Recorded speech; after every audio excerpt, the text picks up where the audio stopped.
Herkese merhaba. Merhabalar. Şu an bir etkinliğimiz var. Etkinliğimizde çadırlarımızı görücüye çıkardık. Çadırlarımızı böyle sevenlerimizle buluşturmak istiyoruz. Çünkü görmek istiyorlar. Çok da söylüyorlardı. Böyle bir fırsat elimize geçti. Biz de kaçırmak istemedik. Şimdi çadırlarımızı hep beraber gezelim. Buyurun.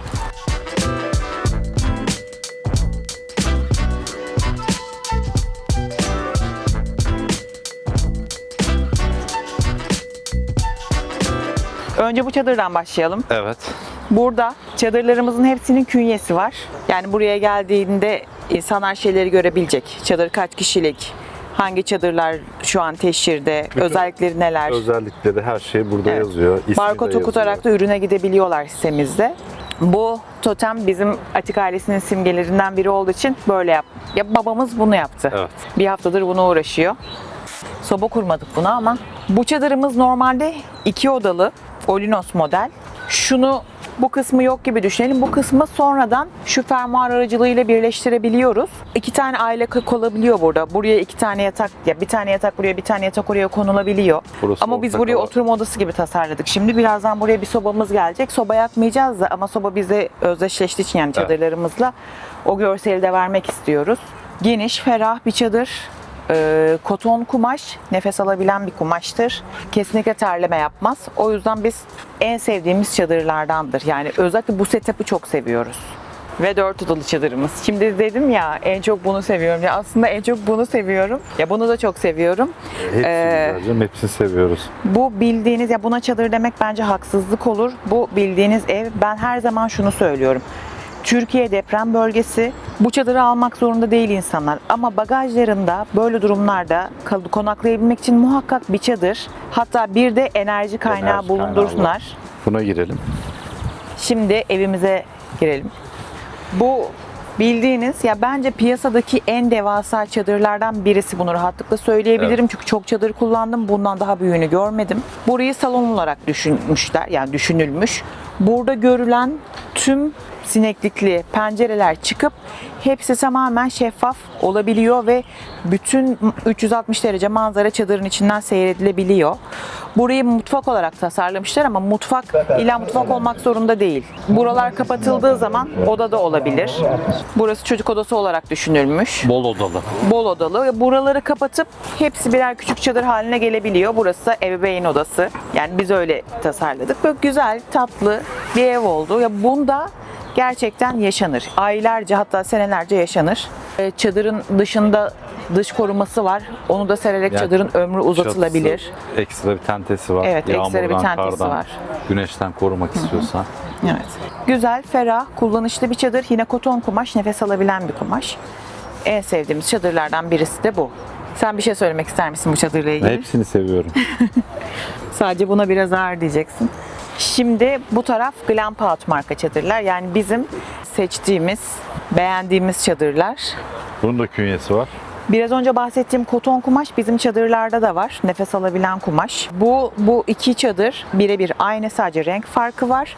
İkisi de 9 metrekare.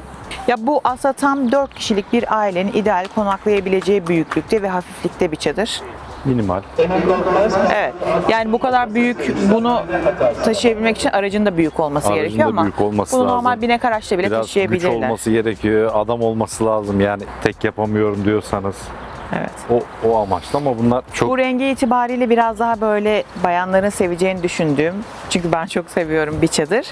Bu da haki, böyle daha çok outdoor'a meraklı, böyle hani erkek erkeğe kampa gitmek istiyordur veya yalnız gitmek istiyordur. Ben bu renk istemiyorum diyordur. Biz bunu öyle düşündük yani. Biraz da ona göre dizayn ettik içini. Tamamen haki renklerde. Şimdi buna da diyeceğim, bu çadırımız çok güzel. Hepsi güzel. Hepsi bizim güzel. Yani çocuğumuz gibi. birisi kötü değil Ama ki. biz bu çadırı sipariş ederken kumaşının bu kadar güzel geleceğini tahmin etmemiştik. Yani evet, belirli kriterlerimiz var, istiyoruz. Yani su geçirmez olsun, şu kadar şöyle olsun, işte kalınlığı bu kadar olsun.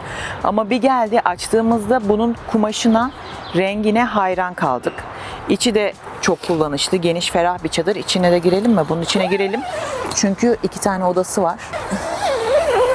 Şöyle. Evet, şu an salonumuzdayız. Oturma odasındayız. Buradan tek hareketle yatak odasına geçiyoruz. 2 odalı. 2 oda şöyle iyi oluyor. Mesela diğer çadırlarda yatağı sonradan yapabiliyorsun. Ama burada yatan her an hazır. Çocukların gelip burada sen şurada oturuyorken gelip yatabiliyorlar, uyuyabiliyorlar. Siz burada oturmaya devam edebiliyorsunuz. Veya bu ara bölmeyi çıkartıp tek çadır Tek haline de parçada. getirilebiliyor. Güzel, bu da şık, konforlu bir çadır. Ferah, evet. Ya biz niye hepsine güzel diyoruz? Çünkü biz beğenmediğimiz bir çadır getirmedik. Kesinlikle. Öyle söyleyeyim. O yüzden hepsini çok beğeniyoruz. Hepsinde alan Yani bu bir- arkadaşlarımız oldu ve hepsinin memnuniyetle yani geri döndüler. Biz çoğu kişi teşekkür etti bunun Bu için. tüm deneyimlerin birleşimleriyle ortaya çıkmış. Evet. Çadırlarımız içine biz de girmeye çalışıyoruz ki büyüklüğümüzde çadırların ne kadar büyük olduğunu tahmin edebilin. Yani içindeki insanı görmek önemli oluyor. Şimdi bu 6 metrekare. Biz bunun içini tek kişilikmiş gibi dizayn ettik. Ama normalde 2 kişinin rahatlıkla konaklayabileceği bir çadır. Bu benim biraz önce bahsettiğim o büyük çadırları almak zorunda değilsiniz ama bagajınızda bir tane çadır bulunsun.daki çadır bu olabilir. Eğer kampa merakınız yoksa. Bunu şişirdiğiniz zaman size ev oluyor. O an sizi bütün soğuktan koruyor. Bu arada soğuk demişken çok soğuklarda başımıza böyle bir felaket gelirse kötü bir şey konuşmak istemiyorum ama düşünmek zorundayız. Küçük de bir sobamız olsun ısınmak için. Kesinlikle. Böyle yine buna girelim. Şöyle. Bu da gayet keyifli, Evet. minik. Yani buraya bir tane daha böyle yatak gelebilir. Orada masa sandalye olabilir. Güzel, ferah. Bu da ferah. Küçük olmasına rağmen ferah bir çadır. Biz hep büyük çadırlarla kampa çıktığımız için biraz tuhaf oldu tabii. Bizi küçük çadıra görmeye alışık değiller. Biz bu ürünü gördük ve aşık olduk. Dedik ki Glamp Auto bu ürün olmalı. Sebebi de şu, bu formuyla sahilde kullanılabilir. Biz denize gittiğimizde babamlar böyle bir şemsiye arıyorlardı. Oradan aklımda kaldı. Sonra şurada gördük ki diğer fonksiyonları da var. Ayakta normal şemsiye olarak da kullanılabiliyor ve daha da büyüyor. Daha o yüzden büyüyor. 3 tane evet, farklı özellik haline gelebiliyor. çok hoşumuza gitti yani. Ve yazın ideal bence. Yalnız şuradan hava çok güzel hava geliyor. Biraz Evet, gerçekten. Güzel esiyor. Şu an burası bu alanın en serin ortamı olabilir. yatıp uyuyacak yer şu an. Evet. Çok güzelmiş. Çok güzelmiş demem yalnız. Evet. Evet. Dün bir arkadaşımız bununla ilgili yorum yaptı kurarken. Bu çadırı çok beğendim. Hani kendi favori çadırlarını söylüyorlar. Buna dedi ki aynı gelin çadırı gibi olmuş. Şöyle içeri gireyim. Evet, şu anda yeni gelin evi. Yeni gelin evine hoş geldiniz. Ya bu çadırın böyle 360 derece sunduğu panoramik manzarayı çok seviyorum. Bir de böyle çok ferah, değil mi? Çok ferah. Evet. Bu çadırla ilgili söyleyeceğim tek şey biraz yerleştirmesi zor olabilir. Ama bu büyüklükte bir çadır yerleştirmesi hiç zor değil. Gördüğün gibi soba var. Yatak var, 2 kişilik yatak. Ve masa sandalye koyduk. Ona rağmen kocaman Daha bir sürü boşluk geniş var. bu yürüme alanı kaldı. O yüzden bu çadırı seviyorum diyeceğim. Hep aynı şeyi Evet, söylemiş hepsi olacağım. güzel yani. Çadırları sevdiğimiz için bütün çadırları seviyoruz. Ve bu da koton kumaş, onu da söyleyeyim. Bunda şöyle bir özellik var.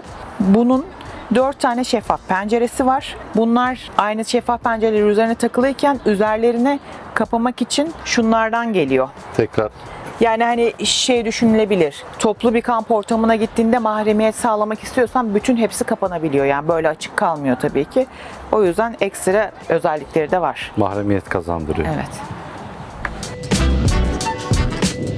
Valla aslında çok sevdiğimiz bir havadayız. Şu anda yağmurdayız ve etkinlik tam bir Atik Ailesi kampına dönüştü. Hiç böyle bir şey beklemiyorduk.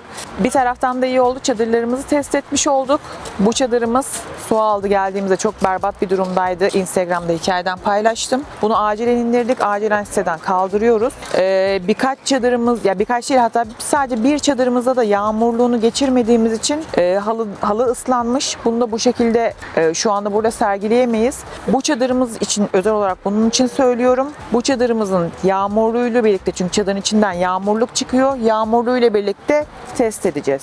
Ama diğer çadırlarımızda bir problem yok şu anda. Her şey kontrol altında. Bizim için hem iyi hem de kötü bir deneyimdi. Güzeldi.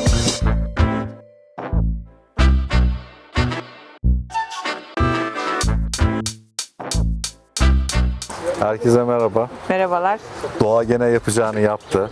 Çok tabii mutluyuz bu konuyla alakalı ama Ya biz bu de- havaları severiz. Ama etkinlik havası mı? Değil. Kesinlikle. İkinci günümüz böyle geçti. Bunu da tecrübe etmiş olduk ama sanırım bize yakışan bu. Çünkü videolarımız da hep böyleydi. Tabii ki etkinliğimiz de böyle olacaktı. Ne düşünüyorsunuz yani havalar hakkında? Hidrofor donmuş. Ben bu havayı çok seviyorum. Tam bir kamp ortamı oldu. Kesinlikle ama işte dediğim gibi insanlar geliyor, gelecek. Bu havada işte ürünleri görmeleri falan çok sıkıntı oldu, problem oldu. Ya ürünlerimizi sergileyemiyoruz. En son dayanamadık. Böyle çıktı. Islanıyorlar ama olsun. İstansınlar, bir şey olmaz. Neyse test etmiş olduk. Yani Ettik, insanlar da her öyle şey görmüş oldu. Tam doğal ortamında gelişti aslında her şey. Evet.